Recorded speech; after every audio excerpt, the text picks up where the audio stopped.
mis l'accent dans nos sélections sur les films qui sont des primeurs dans les festivals internationaux. Les gens de l'animation voyagent beaucoup. Et ils vont à Annecy, ils vont à Ottawa et dans d'autres festivals. Et le problème qu'on a connu l'année dernière, c'est que la plupart des films avaient été vus par des gens du milieu de l'animation. Alors, ils ne se déplaceront pas à la Cinémathèque pour voir des films qu'ils ont déjà vus, même s'il y a un film nouveau dans le programme. Alors, cette année, on a délibérément choisi de mettre l'accent sur les primeurs.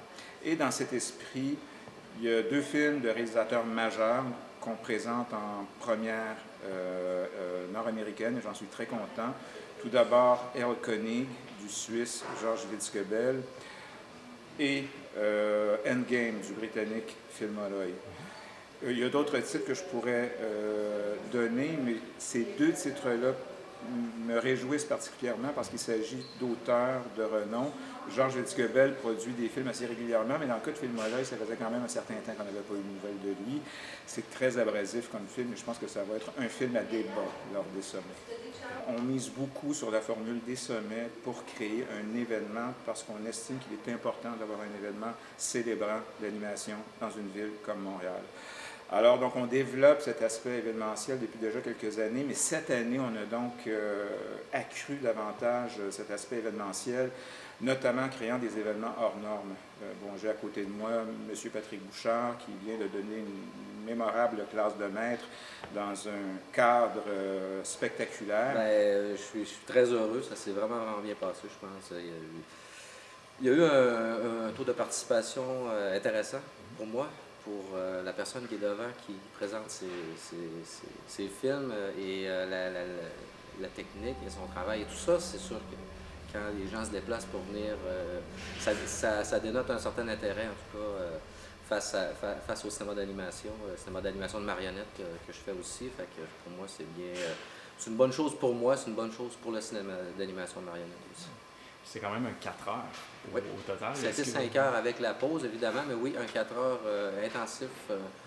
Et puis, j'en aurais eu encore à dire. Par contre, je pense que ce qui est important, c'est que les gens voient aussi cette idée-là de le rythme que l'animateur doit prendre quand il fait un film, quand il se met dans la temporalité, si tu veux, là, de la production du film. Alors, on doit rentrer comme ça dans un état où on travaille à un rythme particulier. Puis c'est un peu ça, je pense, que les gens ont pu voir à l'intérieur de cette heure ou ce 3/4 d'heure-là d'animation. En même temps, je me permettais quand même de parler puis de penser tout haut. Puis je pense que c'est finalement, somme toute, c'était sympathique, je pense. On sait maintenant, c'est de plus en plus difficile de faire sortir les jeunes de leurs écoles ou de leur appart.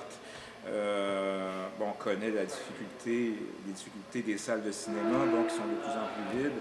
Alors, que des étudiants se soient déplacés, c'est formidable et je crois sincèrement qu'on a réussi quelque chose aujourd'hui. Il y a une culture d'animation qui est très forte ici, qui est peut-être méconnue, mais elle existe, elle est très vivante. Et ce qui explique donc cette culture, c'est notamment l'implantation de l'ONF à Montréal en 1956. Et surtout l'influence encore réelle aujourd'hui de Norman McLaren, qui ne s'est jamais cantonné à une seule technique.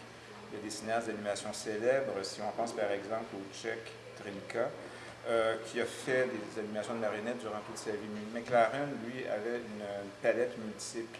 Et l'enseignement de McLaren et l'influence de l'ONF a fait en sorte que l'animation canadienne et québécoise a cette espèce de caractéristique d'être un peu éclatée. Il y a plusieurs techniques, plusieurs styles, et les films à caractère narratif côtoient les films à caractère avant-gardiste et expérimental. Aller dans un festival, c'est enrichissant. Il faut y aller avant tout pour ça, en tant que cinéaste, il faut y aller pour ça.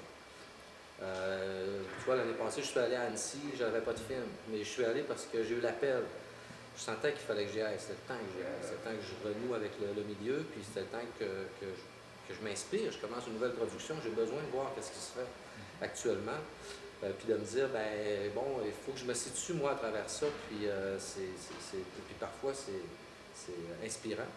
Mon travail est un peu similaire, c'est-à-dire de provoquer la rencontre avec le public de façon à ce que le cinéma d'animation ici soit mieux connu. Génial. Et merci beaucoup, messieurs. Merci.